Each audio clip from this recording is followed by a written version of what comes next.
अस्सलाम वालेकुम and welcome to Usman Ali fitness.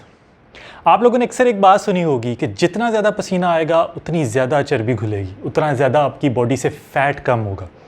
और मुझे उम्मीद है कि आप लोगों ने लोगों को देखा भी होगा जो जिम में 30-30 मिनट 40-40 मिनट वॉक कर रहे हैं, साइकिलिंग कर रहे हैं, किसी किस्म की कार्डियो एक्सरसाइज कर रहे हैं, या वो लोग जो बाहर आउटडोर वॉक करते हैं कि वो पसीने से शराबूर होते हैं। जब उनकी बॉडी मुकम्मल पसीने से भर जाती है फिर वो जाते हैं, जाके वेट स्केल पे अपना वज़न कम कर देखते हैं, उसमें वज़न कम हुआ होता है, उनको खुशी होती है और उसके बाद वो इस माइंडसेट के साथ जिम से घर जाते हैं या बाहर अगर वॉक कर रहे हैं तो वहाँ से अपने घर जाते हैं कि आज बहुत ज़्यादा पसीना आया, इसका मतलब है कि आज मेरी बॉडी से फ़ैट कम हुआ है। लेकिन क्या ये वाकई ऐसा है? क्या जब आपकी बॉडी बहुत ज़्यादा स्वेटिंग होती है आपकी बॉडी में, तो क्या इसका मतलब ये है कि आपकी बॉडी से फ़ैट जा रहा है?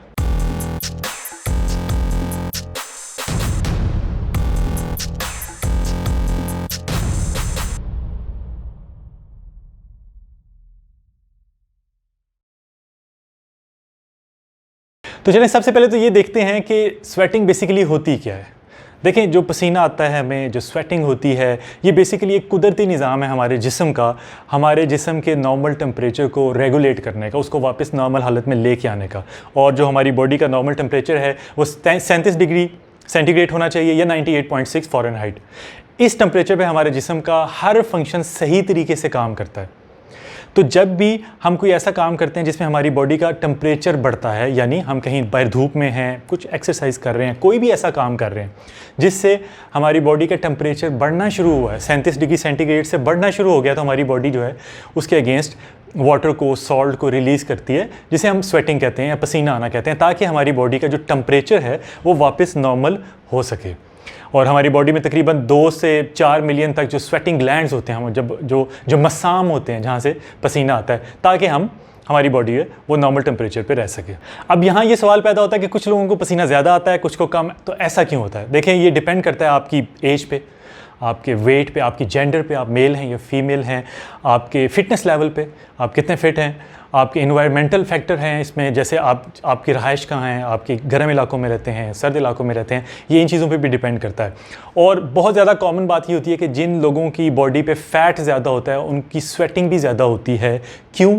क्योंकि उनका बॉडी मास ज़्यादा होता है, तो जिस्म को नॉर्मल टेम्परेचर को अटेन करने के लिए ज़्यादा मेहनत करनी पड़ती है, यानी उसको ज़्यादा पानी को और साल्ट को रिलीज़ करना पड़ता है ताकि टेम्परेचर को नॉर्मल किया जा सके। तो इसलिए अमूमन ये देखा गया है कि जिन लोगों का बॉडी फैट ज़्यादा होता है, जो ओबीस होते हैं, ओवरवेट होते हैं, उनको पसीना ज़्यादा आता है उन लोगों की निस्बत जिनका बॉडी मास कम होता है। तो चलिए आप बात करते हैं स्वेटिंग की और फैट लॉस के आपस में रिलेशन की, कि क्या स्वेटिंग के ज़रिए फ़ैट लॉस होता है।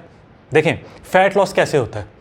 फ़ैट लॉस एक बिल्कुल डिफरेंट प्रोसेस है। आपको कम कैलोरीज लेनी पड़ती हैं, आपको ज़्यादा कैलोरीज बर्न करनी पड़ती हैं, आपको अपनी डाइट में कार्बोहाइड्रेट्स को कट करना पड़ता है, प्रोटीन और फैट को बढ़ाना पड़ता है। उसके अगेंस्ट जब बॉडी को एनर्जी की ज़रूरत पड़ती है तो जो फैट सेल्स हैं वो फैट को रिलीज़ करते हैं, जो कि एक प्रोसेस के ज़रिए फैटी एसिड्स में कन्वर्ट होते हैं और उसके बाद हमारी बॉडी उनको एनर्जी के तौर पर इस्तेमाल करती है। ये तो हो गया फ़ैट लॉस प्रोसीजर जो हमारी बॉडी करती है। अब इस जो स्वेटिंग में सवाल ये पैदा होता है कि जो स्वेटिंग के बाद वज़न कम होता है वो क्या है? वो सिर्फ और सिर्फ वाटर वेट होता है। ऑब्वियसली जब हमारी बॉडी से स्वेटिंग हो रही है, जिसका मतलब है वाटर रिलीज़ हो रहा है, तो जो बॉडी ने वाटर रिटेन किया होता है वो रिलीज़ हो रहा है।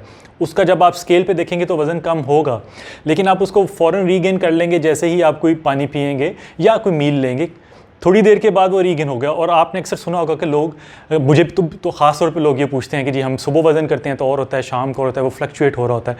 वो ऐसे ही होता है, या हम एक्सरसाइज के बाद स्केल देखते हैं तो हमारा वज़न कम होता है, थोड़ी देर बाद हम दोबारा देखते हैं, या सुबह देखते हैं या शाम को देखते हैं तो हमारा वज़न दोबारा वापस आ गया होता है। देखिए, इस चीज़ को समझने की ज़रूरत है कि स्वेटिंग का फ़ैट लॉस के साथ, वेट लॉस के साथ, फ़ैट लॉस के साथ तो कोई ताल्लुक नहीं है, वेट लॉस के साथ इतना ताल्लुक है कि जो वाटर वेट है वो ख़त्म होता है और थोड़ी देर बाद जब आप पानी वगैरह दोबारा इंटेक उसकी पूरी करते हैं, अपने आप को हाइड्रेट करते हैं, तो वो जो वज़न कम हुआ नज़र आ रहा था वो वापस आ जाता है। और अक्सर आपने देखा होगा लोग सौना बाथ लेते हैं, स्टीम बाथ लेते हैं, वो इसी वजह से लेते हैं कि जी हमें स्वेटिंग होगी तो हमारा फ़ैट कम होगा। इसका इससे कोई ताल्लुक नहीं है। कुछ मार्केट्स में बेल्ट्स वगैरह भी आपने देखी हैं जो पेट के इर्द गिर्द बांध लेते हैं और उसके बाद दिखाते हैं जी देखिए कितनी स्वेटिंग हुई है और उसके बाद आपका वज़न भी कम हुआ है।